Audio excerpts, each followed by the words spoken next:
This is emergency for the first time in America. This is Jim, and receiving this message. We are Ken Jennings and John Roderick. We speak to you from our present, which we can only assume is your distant past, the turbulent time that was the early 21st century.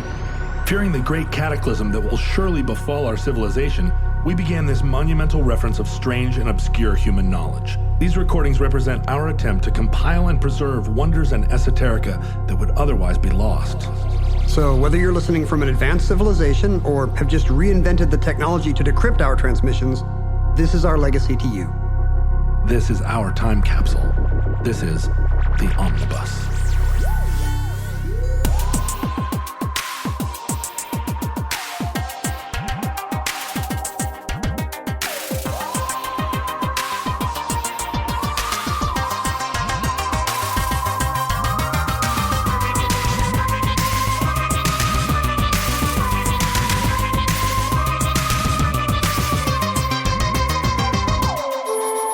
You have accessed entry 1181.PS14716, certificate number 16919.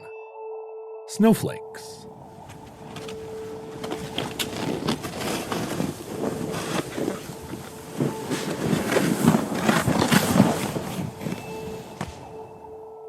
Have you ever seen a snowflake, John? Just right off the bat, are we talking about liberals who can't take criticism from Pepe the Frog? That is absolutely what we mean. I have seen many snowflakes in that case, both online and in real life. How did you find them? Did you have to go to their safe spaces? No, did you have to burrow in? No, I trigger warning, I'm coming in. I'm in the long winters. I attract them and also am attracted to them. So we find one another in the coming through the ride. You're not crazy about their politics, but you love their age demographic. Oh, I love their politics too. I don't like their tone, but I love their their politics are the same as mine. We do see snowflake used as a pejorative. Yeah, in our day. A snowflake being something that melts, that's so delicate that if you apply any heat to it, it disappears. I think the phrase, in addition to kind of the delicacy and the temporality, what's the word for something that vanishes? Evanescence? Evanescence. The evanescence of snowflakes. Also a great pseudo metal band. Great? Pseudo emo metal. No, okay, you're right. Maybe not great.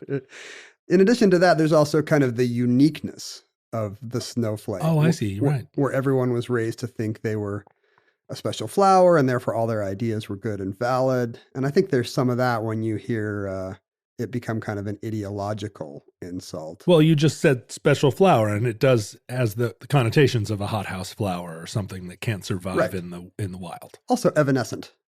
Evanescent. Although it wouldn't dissolve. Orchids don't dissolve into goo. You wouldn't put one on your date if they did. Worst corsage. Well, I'm not sure. If no one has invited me to a prom in a long time, not even one of those like old people proms. Are you hoping to be like one of the celebrities that gets asked on a YouTube video? Wouldn't that be nice? John Roderick, come to my prom. What would you do if a 16-year-old put a YouTube video up that said, Ken Jennings, come to my prom with me? I honestly can't believe I have dodged this bullet. Because think of all the nerdy kind of Quiz Bowl team kids who would be like, Jeopardy guy would be my date. It seems like a no-brainer. Would you? I mean, what's the deal with those? Do they fly you out? Do they put you up? Or is it a thing that you do like pro bono? Sometimes it's like a big celebrity. Like if the thing gets big enough, 10 million people are passing around this kind of creepy guy being like, Amy Adams, you must come to my prom. Anne Hathaway, I loved you in Les Mis. And it kind of feels... Well, something about how gendered it usually is. It's usually a guy creeping on a female celeb. I would 100% go to the prom with Amy Adams. Right. But in this scenario, I think it's a non-celeb asking you. You get that, right? I see. I mean, if Amy Adams asked me to go to her like prom. It's usually not celebrities who are like, hey, this is Cardi B. I'm looking to go to a prom in middle America. Hit me up. I think I would go with Anne Hathaway, but I wouldn't be as excited. I've met Anne Hathaway, and I think I would. You would just drop her off at home right after you guys. Be like, hey, that was great, thank you. Put my hand out for a handshake. Amy Adams, I don't know. I'd be like, do you want to go like drive down to the port? Yeah, I think celebrities sometimes get backed into a corner where they kind of have to do it. Oh, that's awful. They have to fly out to Well, come on. Would you do Muncie, it? Indiana. Would you do it?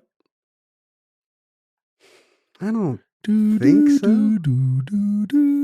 Do I have 30 seconds to think about it?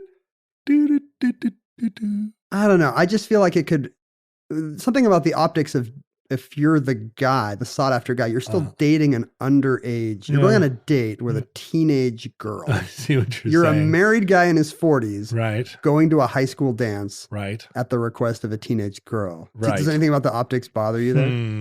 I don't know. I'm trying to think of whether or not it would be good for my brand. It would depend. The evanescence of high school girls. Find the long-awaited Long Winter's record. If she had asymmetrical bangs and she was really broody and really mad at everybody and she was asking me to go to her prom just to like infuriate the world, I think I would help her out. I think I would do it. Goth girls only. Yeah, if she was like a sweet girl that had a crush on me from the internet, you're right, it would be a little weird. There's a few things wrong with it.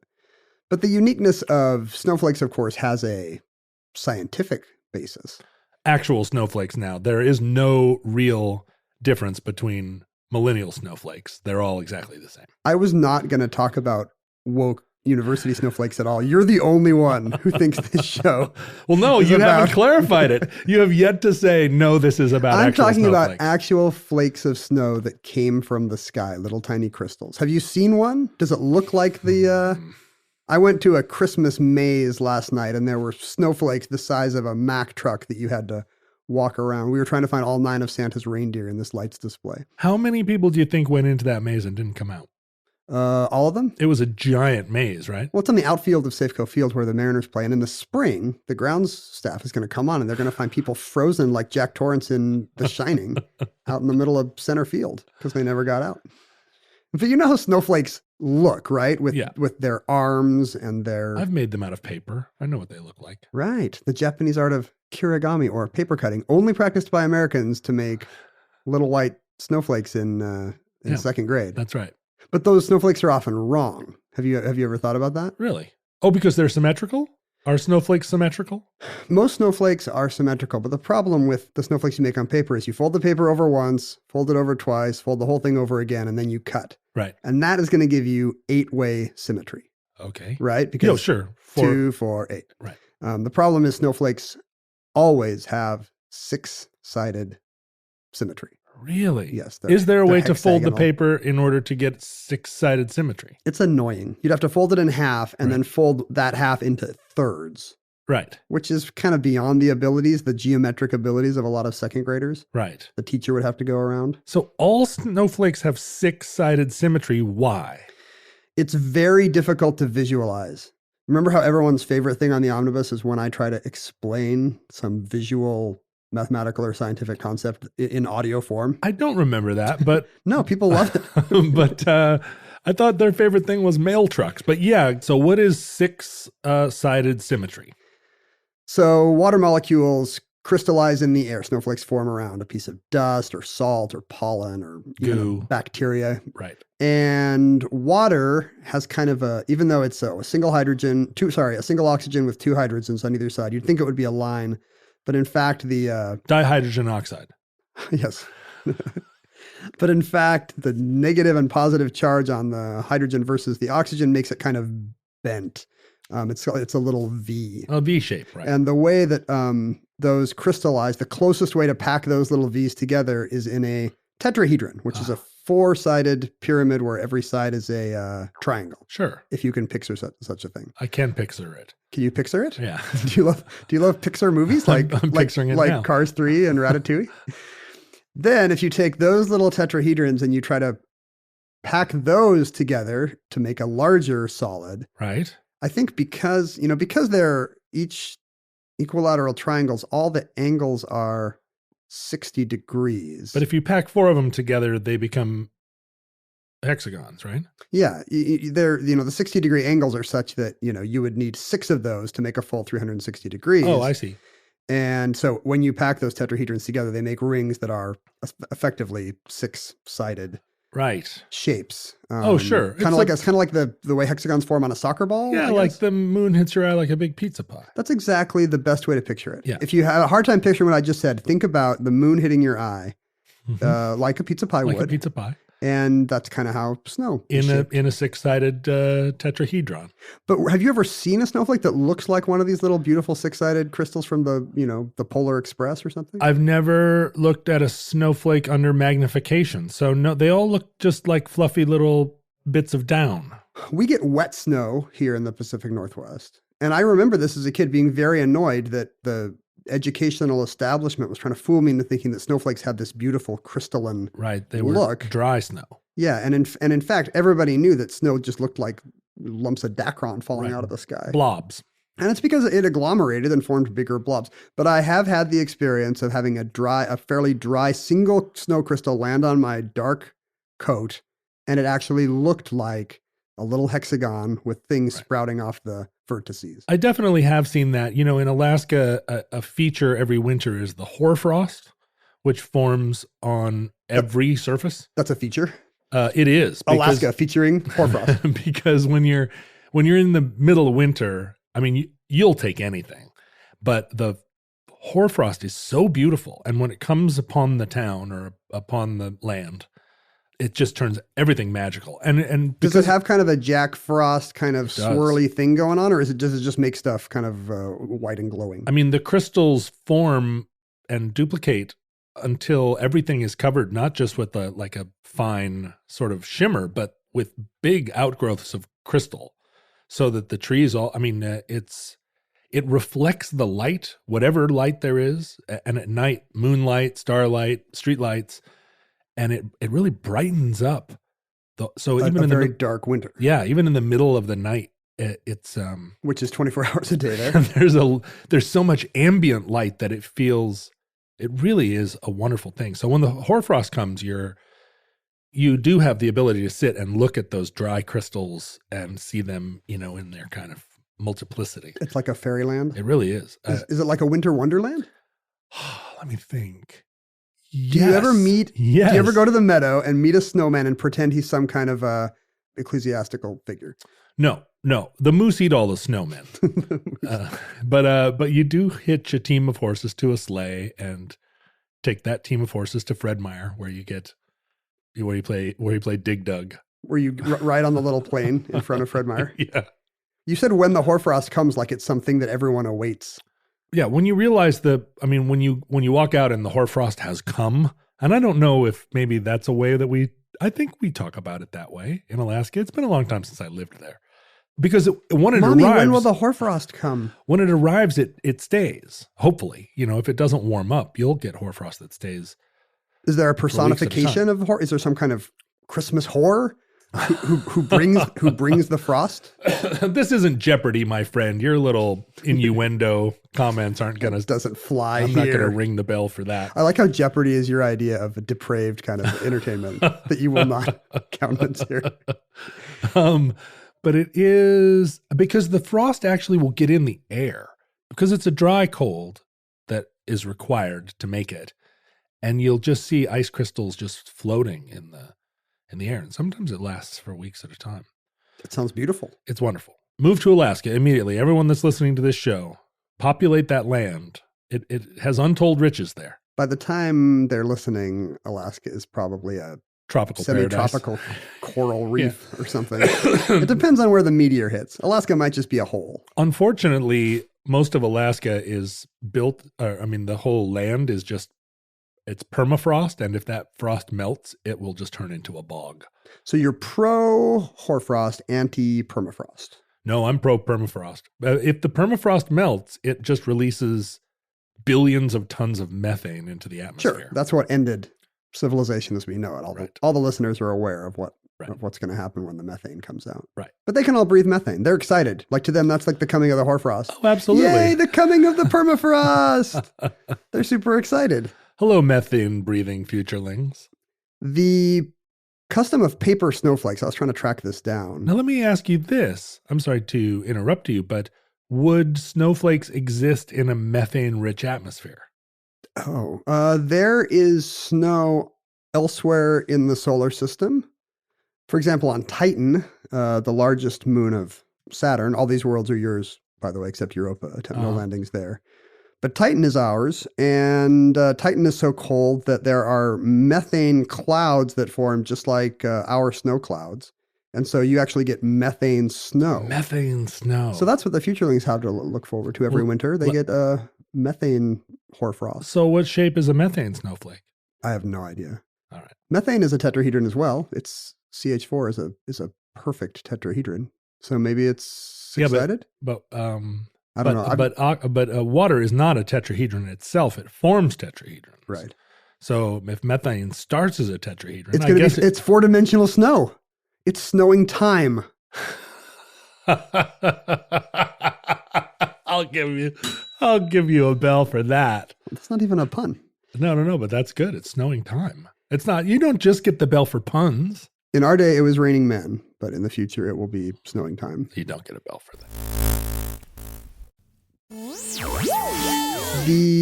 I looked to see how old the custom of making paper snowflakes is, and it appears to only go back to the 1890s. That's the only...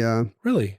That's the earliest text citations I can find for school children doing it as a craft. Is it Japanese? I mean, is it Japanesism? Japanesism? Were you trying to be more authentic by saying Japonese, which I'm sure is what they say in Japan? Japonese? No, I mean,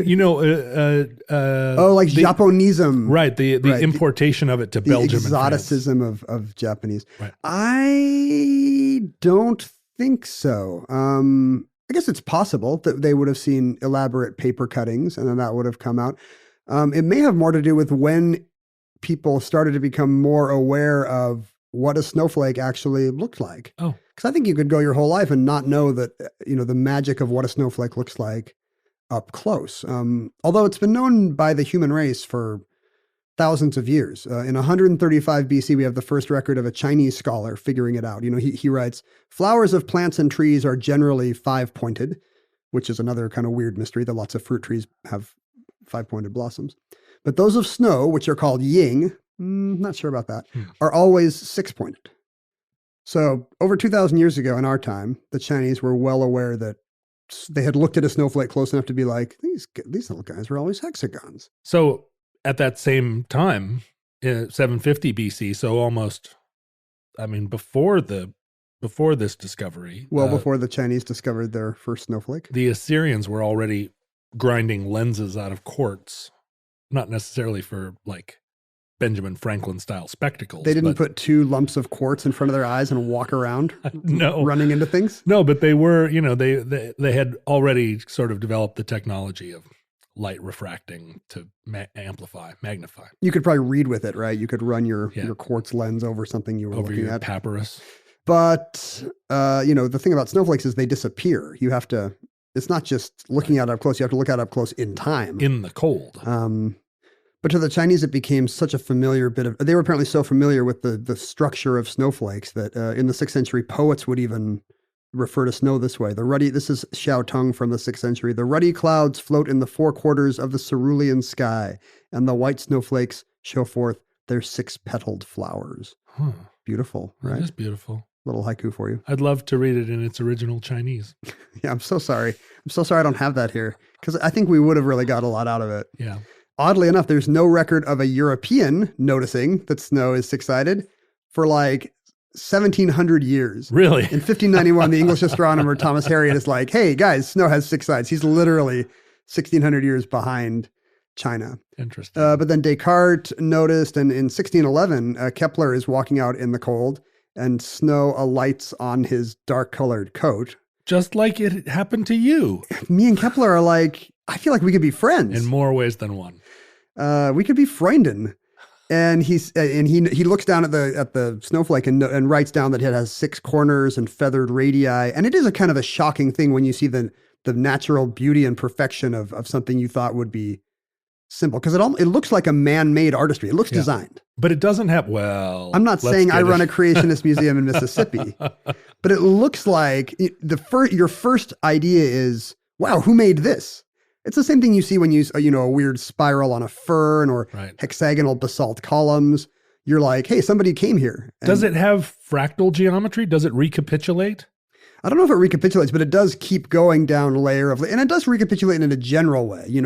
Branches will form sub-branches, which will form. Right. Like you won't look close enough and see another little snowflake in there. Right. But right. it does go down many levels. And when Kepler looked at that, he thought there's something so mathematically perfect going on there that some kind of frozen globules must be stacking up in an orderly way to make this hexagon. Like whatever the smallest natural unit of water is, it must stack in this geometric way. And Sure. he had just discovered molecules, basically. Write your Chinese poem about that. Yeah. So the Chinese were like, it is beautiful like a flower. And Kepler's like, I have discovered molecules. Although he didn't know it. Right. He didn't call them molecules. He didn't. He said frozen globules. Frozen globules.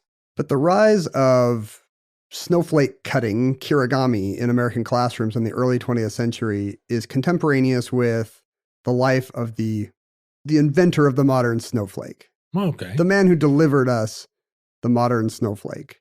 It was a man named Wilson Bentley, who lived a humble life on a tiny little dairy farm in why aren't people northwestern Vermont. Why aren't people named Wilson Bentley anymore? It's pretty great. Yeah, like why name your kid like Corinthian well, that's actually a great name too. Pretty good name. What are kids' I hope there are named lots now? of futurelings named Corinthian. Why name your kid Braden when you could name him Wilson? Because there's a law in a lot of states that you have to name your kid something that rhymes with Aiden. Oh, That's see. why you got all the Bradens and Caden. the Cadens and the Jadens.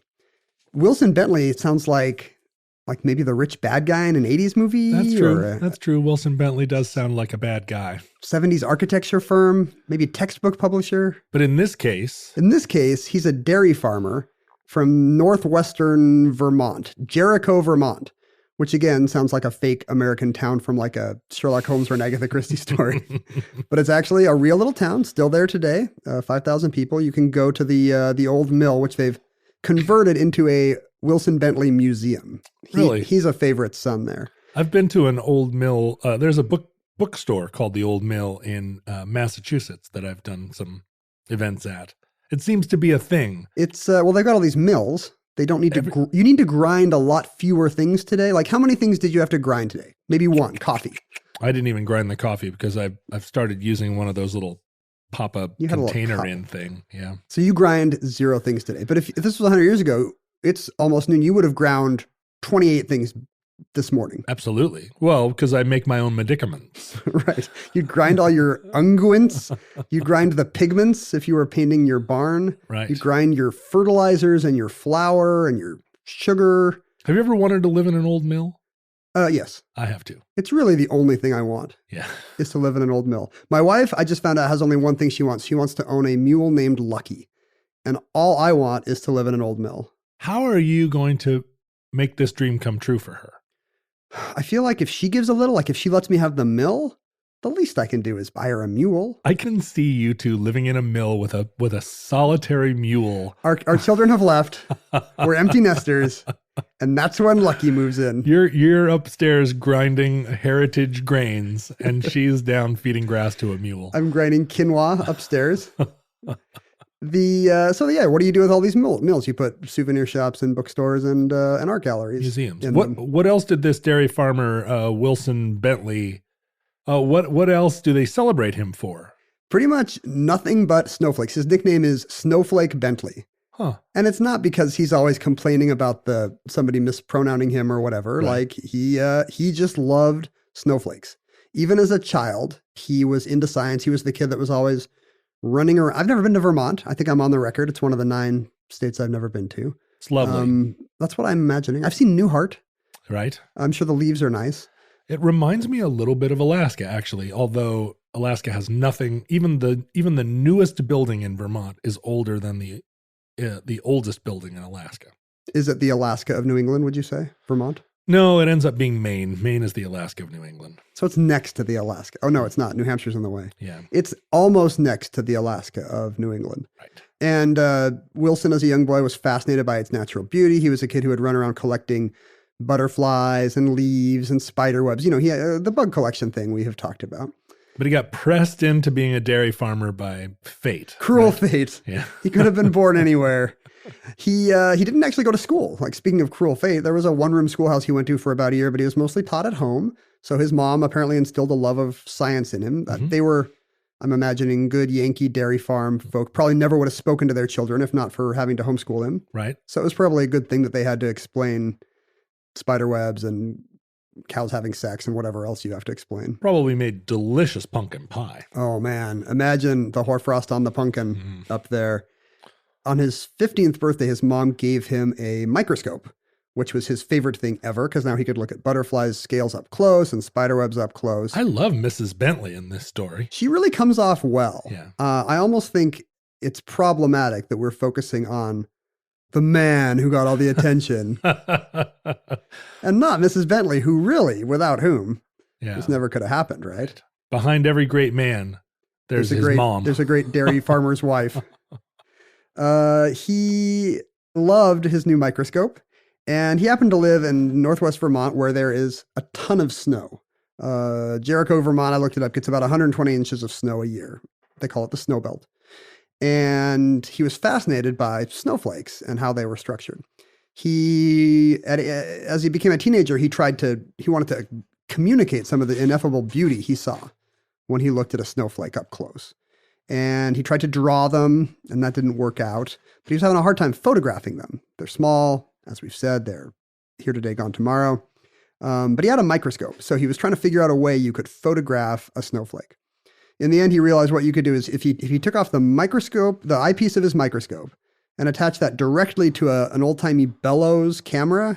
Could you imagine one of those bellows cameras with the guy holding the thing? And just using a black card, placing a black card over the lens, so he kind of a handheld shutter, he would go out into the cold and find likely-looking snowflakes, and he didn't want to disturb them, so he would pick them up with a feather, take them into a very cold barn, and rig up his little camera microscope. What do we say? Doohickey?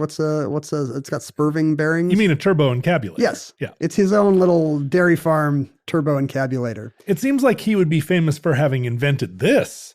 I mean, he's the first person there are 40 apps now that allow you to do this with your cell phone.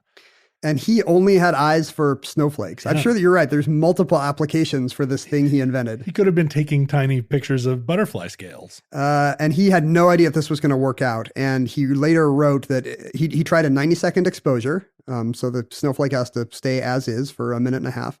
And he says it worked. He was 19 years old. He says, I felt almost like falling to my knees beside that apparatus. It was the greatest moment of my life. Wow. So imagine you've dreamed your whole life of conveying the beauty of snowflakes to people, and suddenly there it is on your photographic glass plate in all its natural wonder. It's a total Yankee Chinese poem. Exactly. Right? It's the Robert Frost equivalent of the ruddy clouds float in the four quarters of the cerulean sky. Yeah, he put together a butter churn that communicates that makes haiku what no words could do. And we know now that he was not actually the very first to do this. They're going to get mad at me in New Vermont or whatever it's called now.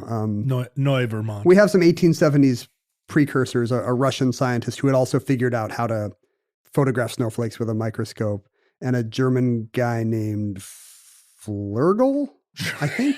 Is that Of course his name is Flurgel. Actually, now that I say that, I have no idea. Flurgel is the little annoying cat that bothers Garfield so much. I thought a Flurgel was part of a turbo encapulator. It's you need to realign the Flurgel bearings. Yeah, Johann Heinrich Flurgel. Johann Heinrich Flurgel. I think Flurgel is the sound that a snowflake makes when it melts. Flurgel. So he's got to get the shutter to snap before it flurgles. But he did not pioneer the Flurgel, and the nameless Russian scientist Sigson did not then duplicate snowflakes by cutting them out of paper. And I'm guessing Bentley did.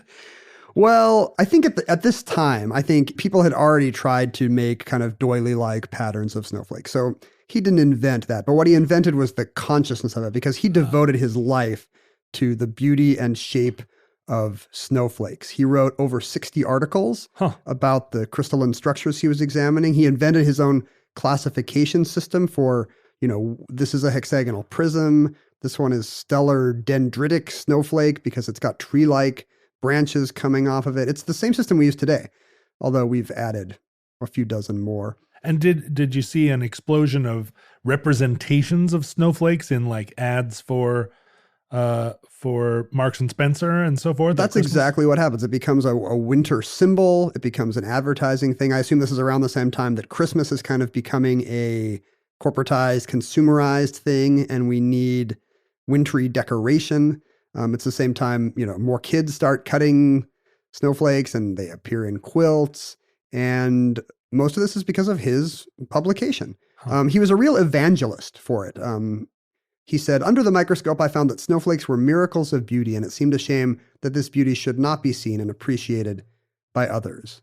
He's thinking of billions of humans who have seen snowfall, and yet how many have shared his experience of seeing these cathedral-like wonders up close. Every crystal was a masterpiece of design, and no one design was ever repeated. When a snowflake melted, that design was forever lost. That much beauty was gone without leaving any record behind. Oh, so he is the one who gave us this no two snowflakes are alike thing. Yes. He is the originator of the trope that and he was convinced of this. And we still believe it's true today, although obviously we have not looked at every snowflake. Does science back up that no two snowflakes are ever alike? Well, it's kind of yes with an if, no with a but. On a molecular level, obviously. I've never heard that turn of phrase, and it's really nice. Is that the thing that people say?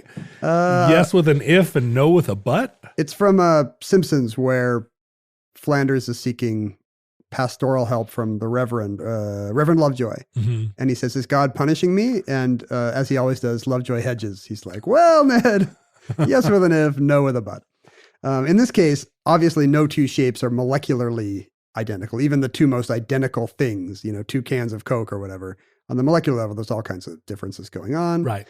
But if you leave that aside, it's possible that a very simple snowflake that's just a hexagonal prism could have the same design. But once you get into the more elaborate Baroque snowflakes, these stellar dendritic ones that kids like to cut out of paper, a 2006 paper by at a University of Delaware conference on snow, which I guess. Why was I not invited? Did you think it was about the reggae artist Snow? It's not. This paper found that they did some math and found that there have only been 10 to the 40th power snowflakes that have ever fallen in the history of man. But there are 10 to the 13 possible shapes. That's one followed by 10 trillion zeros. So the number of shapes far surpasses the number of atoms in the universe, much less the number of snowflakes that have fallen. I love that they estimated the number of snowflakes that have ever fallen. That's got to be a little dicey, right? Yeah. I mean, that's some back of the envelope stuff. Sure. I think what they used is the weight of snow, and then the current weight that that falls every year. What's the weight of a snowflake? Divide that out. But then you've got to do climatic calculations. Sure. Were there centuries when, millennia when Earth was too hot to snow, obviously. And all of the Ice Ages, does that balance it out? There is some thought that the Earth was at some point a snowball. The whole thing was covered in snow, so maybe it all balances out.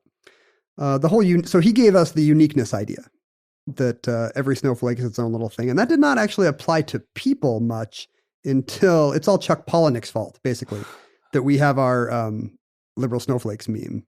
Because he used it in Fight Club, the idea that, you are not a special little snowflake. It was originally more of a child rearing thing, right, I think. Right. That kids in the Dr. Spock era were raised to believe that they were all special little miracles. Right. And the edgelord Chuck Palahniuk take is, no, whatever. People are all the same. You don't get to act like that. So it started out more as a, let's be real with our kids. Right. Let's let them have their experiences and not shield them. And why do you even know what a duvet cover is? Exactly. Yeah. I don't know how it's really connected to consumer culture, but in Palahniuk's mind, if we would not be such helicopter parents, our kids wouldn't be these little, sure, self-absorbed centers of the universe. We know for a fact that, the baby boomers, none of them were self-absorbed.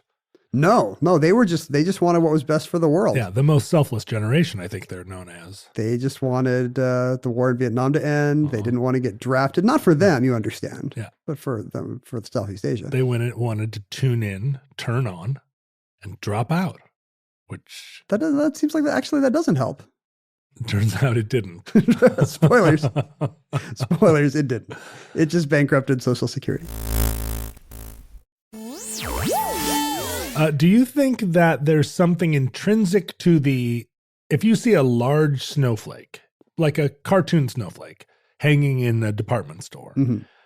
and you hadn't been acculturated to recognize it as a snowflake, do you think there's something to it that you would immediately know was a wintertime thing, a winter phenomenon? If you showed one to a Neanderthal, would they say, snow? Would they say, winter? I think no. Am I wrong?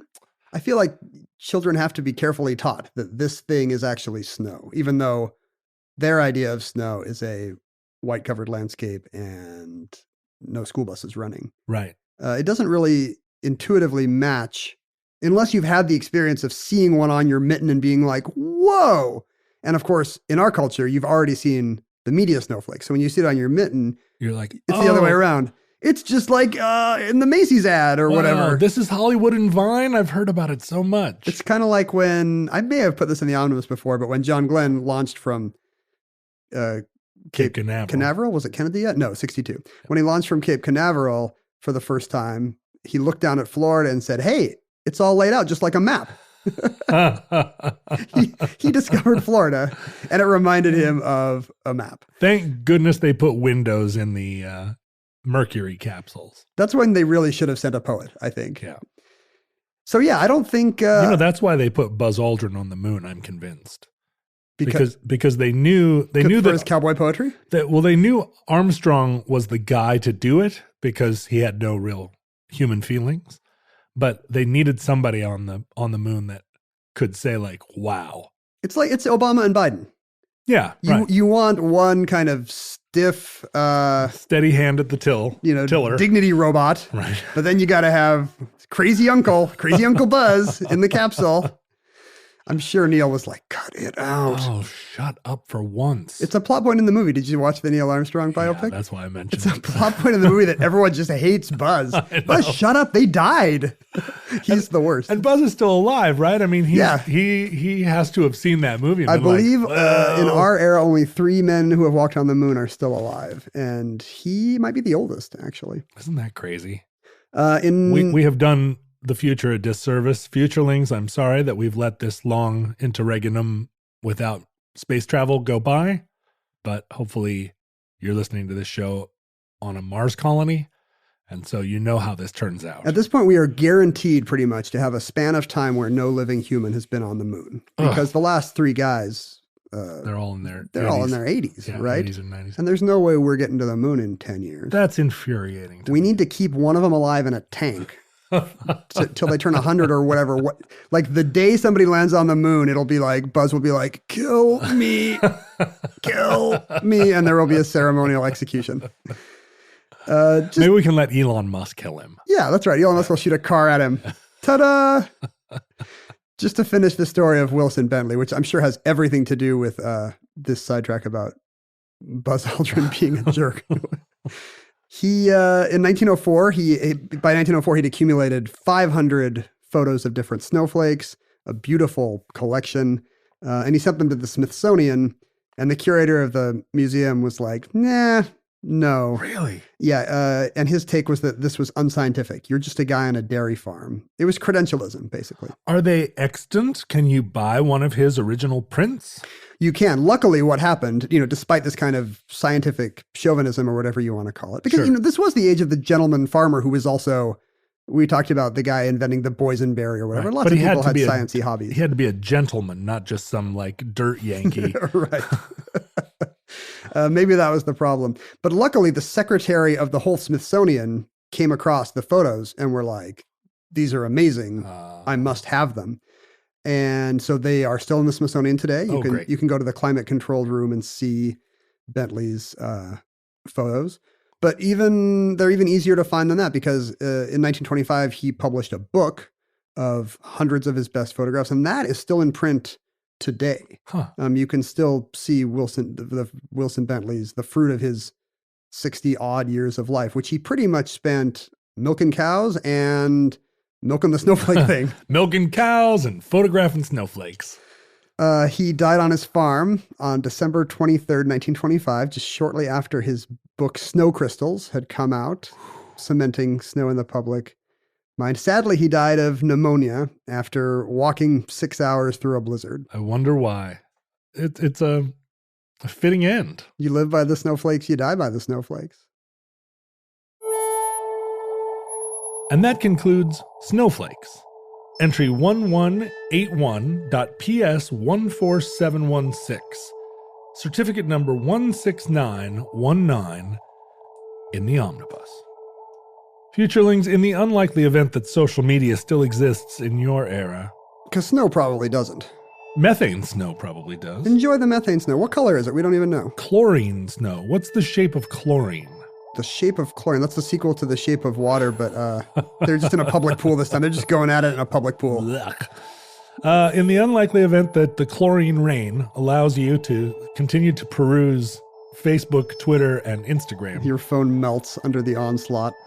All of our posts are archived at Omnibus Project. Our handles were at John Roderick and at Precious Snowflake. I wish I had at Precious Snowflake. Look that up. Maybe we should get at Precious Snowflake. We're just libeling some random person who was smart enough to get this. I would love to find out what I'm sure there's some Pepe. The funny thing is, all these people criticizing the Precious Snowflakes on the left, they don't take criticism real well themselves. No, they don't. It's ironic. They're precious chlorine flakes. I have an Instagram account at John Roderick. It's great there. It's tragedy, it's comedy, it's the whole human drama. Life's rich pageant. You can email us, and please do. Ken will probably answer you. That's a popular form of electronic communication in our day. Not so popular with you, apparently, if I'm the only one answering. I just keep forgetting it's there, but I do go answer it sometimes. I go in and tell people to shut their pie traps. Shut your pie hole, Jay. And they're like, he responded. Thank you, John Roderick. Email us at omnibusproject@howstuffworks.com. It will be confusing to futurelings that the word at means two different things in a sentence like that. Yes. Email us at omnibusproject@howstuffworks.com. We don't even say it differently. We definitely don't say our tweets are archived at Omnibus Project. Right. So you just have to assume that sometimes when I say at, it means two ats. At. Yes, like in Star Trek. Yeah. Speaking of snow, the snowy Star Trek planet of Vulcan. I noticed that in the latest Star Trek movie, they're on a snowy planet, but it's a different snowy planet than the snowy planet in Return of the Jedi. I think you've been misled. It's the same snowy planet? You know how many aneurysms you are causing right now? He said it was Return of the Jedi. That's not even a Star Trek movie. They're on a white planet, but it's like a salt bed. Salt bed. Oh, yeah. So it's not snowy. It's not salty. Yes. See, they've run out of biomes. Basically, is the Star Wars problem. I see. Because they went too fast. They were like, we only have to do 3 of these. So desert, boom, snow, boom, redwoods, boom, swamp. And then they're like, wait, what else is there? Water. They haven't done a water world yet. There is a water world in the Star Trek universe. Yeah. When Obi-Wan Kenobi goes to see where they're making clones in one of the, you're talking about what I consider to be the love. Non-canonical 3 first-second movies. To you, these are like Song of Solomon. I refuse to acknowledge them. They're apocrypha. They're like the Gospel of Judas. It's like all these stories of what Ben Kenobi was doing as a boy. You're like, come on. I've seen this before. This is like Jesus doing magic tricks out in the desert. These aren't real. No, thank you. So yeah, email us, please. It'll be great. People like you really got right back into that. People like to email us suggestions for the show. Would you like to encourage them to email us other things? Would you like praise? Do you feel like you're not getting enough praise? No, I feel like I react. First of all, I don't know how to act when I'm praised. Right, I feel like comfortable. Yeah. And second of all, I feel like it's not good for me to be praised. Right. I've found that to be true. I need to, like you found that I am insufferable when I'm praised. I stopped praising you a long time ago. You, on the other hand, probably love it. You thrive on it. You're a front man. No, I'm also uncomfortable with praise, and I'm not one of the front men that thrives on being loved by fans, right? I'm the introverted kind. You don't like the limelight? You're a shoegaze band. I don't mind the limelight, but it does not fill me. It empties me. Do you literally have a limelight on your shows? Are you burning calcium, whatever? I'm living in the limelight. It's the universal dream, Ken.